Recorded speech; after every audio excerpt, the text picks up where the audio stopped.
Good morning student. आज मैं बताऊंगी आपको कि पद परिचय हम कैसे पहचानते हैं, माने कि हम कैसे जानेंगे कि ये संज्ञा का पद परिचय है, विशेषण का, सर्वनाम का, क्रिया विशेषण का, क्रिया का, ये सब पद परिचय हम कैसे पहचानेंगे। लास्ट वीडियो में मैंने आपको बता दिया था कि संज्ञा का पद परिचय जब आप दोगे तो उसमें क्या क्या बताओगे, सर्वनाम, विशेषण, क्रिया विशेषण, अव्यय, इन सब का जब आप पद परिचय दोगे तो उनमें क्या क्या बताओगे, जैसे वचन कौन सा है, लिंग कौन सा है, वो कर्ता क्रिया का कर्ता है, या फिर जो भी बताना होता उसमें वो बताया था। आज मैं बताऊंगी कि पद परिचय हम कैसे पहचानते हैं। अगर शब्द किसी व्यक्ति, वस्तु, प्राणी, पक्षी, भाव, जाति आदि के बारे में बताता है तो वह शब्द संज्ञा, यानी कोई वाक्य दिया हुआ आपको, उसमें किसी का नाम है या कोई जाति है, कोई वस्तु है, कोई भाव है, तो ये सब क्या आते हैं, संज्ञा में आते हैं। और आपको यह देखते ही आप पहचान लोगे कि ये तो संज्ञा का पद परिचय है। और संज्ञा का पद परिचय है तो संज्ञा के पद परिचय में आपको क्या क्या बताने हैं, उस नाम के, उस वस्तु के या उस जाति के, तो वो आपको इसमें लिखना है कि ये संज्ञा का पद परिचय है। इसमें कौन सी संज्ञा है, व्यक्तिवाचक है, जातिवाचक है या भाववाचक है, उसके बाद लिंग कौन सा है, उसके बाद वचन कौन सा है, वो क्रिया का कर्ता है या जो भी है वो आपको इसमें लिखना है। नेक्स्ट है, अगर शब्द किसी संज्ञा के स्थान पर शब्द का प्रयोग, जैसे मेरा, मैं, तुम, आपका, तुम्हारा, उस, वह आदि शब्द जो कि आपको पता है कि संज्ञा के स्थान पर काम आते हैं, तो जहाँ पे आपको ऐसा शब्द दिखे, मैं, मेरा, तुम्हारा, कुछ भी, तो वह क्या होगा, सर्वनाम का पद परिचय। और सर्वनाम के पद परिचय में जैसे कि संज्ञा की तरह आप जानते हो क्या क्या बताना है उसमें, वो आप लिख देना। नेक्स्ट है, अगर शब्द किसी वस्तु, स्थान, पशु, पक्षी आदि की विशेषता बताता है, अर्थात वह कैसा है, लंबा है, सुंदर है, डरावना है, तो वो क्या है, शब्द विशेषण है।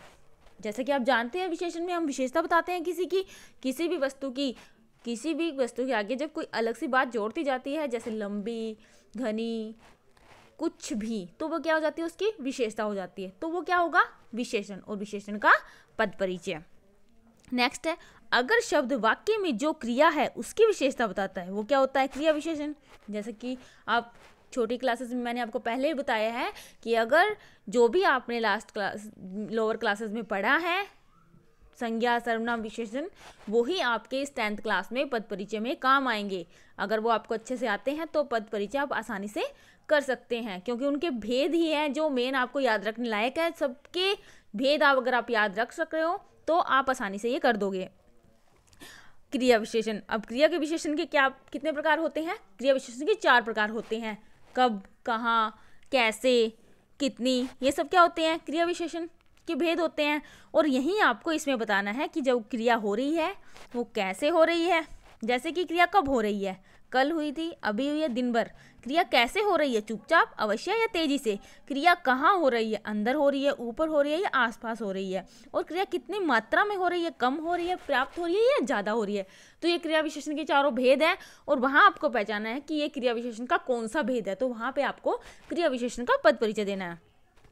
अगर शब्द किसी 2 या अधिक संज्ञा और सर्वनाम के बीच का संबंध दर्शाता है तो वह क्या होता है, संबंध बोधक अवयव। अब किसी भी वाक्य में आपको दिया हुआ है कि के ऊपर, के पास, से दूर, के लिए, तो ये आपको अव्यय में आएगा, अव्यय में संबंध बोधक अव्यय आएगा। अगर शब्द किसी 2 वाक्यों के बीच का संबंध दर्शाता है तो वह कौन सा होगा, समुच्चय बोधक अव्यय। तो अव्यय के प्रकार होते हैं ये समुच्चय बोधक, संबंध बोधक, तो आपको यह देखना है कि इसमें अव्यय कौन सा है, वहीं पे आपको अव्यय का पद परिचय देना है।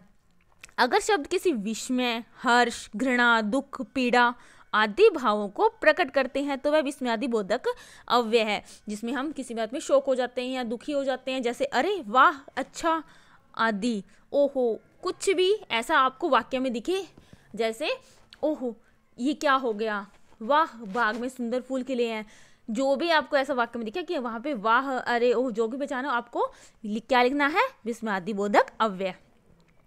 नेक्स्ट है, अगर शब्द किसी बात पर ज़्यादा भार दर्शाते हैं तो वहाँ पे आपको क्या लिखना है, केवल निपात लिखना है। जैसे भी, तो, तब, केवल ही भी कितना जोर दे रहा है, इस मतलब ये क्या है, ये वर्ड जो है ना वो वाक्य में केवल ज़्यादा भार दर्शाने के लिए ही होते हैं। तो यहाँ पे आपको लिखना है, जैसे भी आ जाता है किसी वाक्य में और आपको देना है कि भी का पद परिचय दे दिए, तो वहाँ पे आप लिखोगे उसके सामने निपात, इसके अलावा आपको कुछ भी नहीं लिखना है। तो ये हुआ आपका पद परिचय आप कैसे पहचानते हैं। नेक्स्ट वीडियो में मैं आपको उदाहरण देकर समझाऊंगी कि हम पद परिचय कैसे करेंगे। जब आपके एग्जाम में आएगा तो अब आप उनको कैसे करोगे। बाय।